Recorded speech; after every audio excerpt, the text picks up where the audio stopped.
How the new Dalai Lama's chosen. We know how other religions choose a supreme leader, but just a few people know how the Dalai Lama's chosen. A process shrouded in mystery, steeped in tradition, and perhaps can be condemned to extinction due to interferences of the Chinese government and its conflict with Tibet, and also on account of its desire to rule this region at all costs.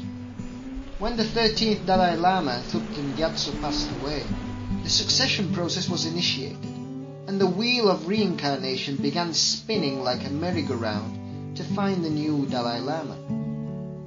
The body of the deceased 13th Dalai Lama was located with his head pointing south, but after a few days his head had turned to point towards the east, and in the north part of the altar a growth of moss appeared, and these signals, bunched with visions experienced by those close to the past Dalai Lama, indicated the direction in which the search for the substitute should start.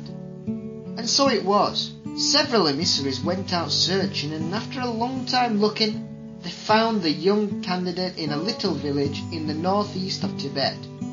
Upon finding Tenzin, the most important Lama that had gone with the emissaries posed as a servant and observed him for the whole day. The young boy recognized him immediately and called him by his name without meeting him prior. The entourage came back some days later to put a series of tests to him. They showed him some objects, among which was some property of the last Dalai Lama, things like clothes, books, teacups, rosaries, and so on. And he identified them again immediately. There was no doubt whatsoever, nothing to ponder. The boy was the Dalai Lama.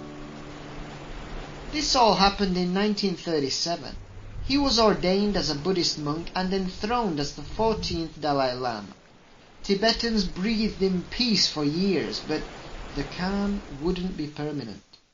China invaded Tibet in 1950, with the hope of pressurizing Tibetan representatives sufficiently into signing terms recognizing Chinese sovereignty over Tibet. The Dalai Lama was exiled to India. He had to leave Lhasa forever. Here is when and where the problem starts. The invaders acknowledge the existence of the Dalai Lama, but they reserve the right to name him themselves. The Chinese government even has over 250 reincarnated Buddhas registered and studying, ready to be selected as the new Dalai Lama. This is an extremely serious matter, as when in 1989 the Panchen Lama died, the Panchen Lama is the second most important Lama in Tibet after the Dalai Lama, the 10th reincarnation of the Panchen Lama was elected, Gedung Chuek, at 5 years old. But in 1995, he and his family were kidnapped, and in his place the Chinese government placed another boy, and nobody's heard anything of him ever since. The saga of the Dalai Lama is just reincarnation. He's free from political responsibility, and he's only a spiritual leader. He's gone on record saying that he would choose a substitute before his death by means of voting in an election among the Lamas. This would end more than 500 years of tradition just to avoid Chinese intrusion.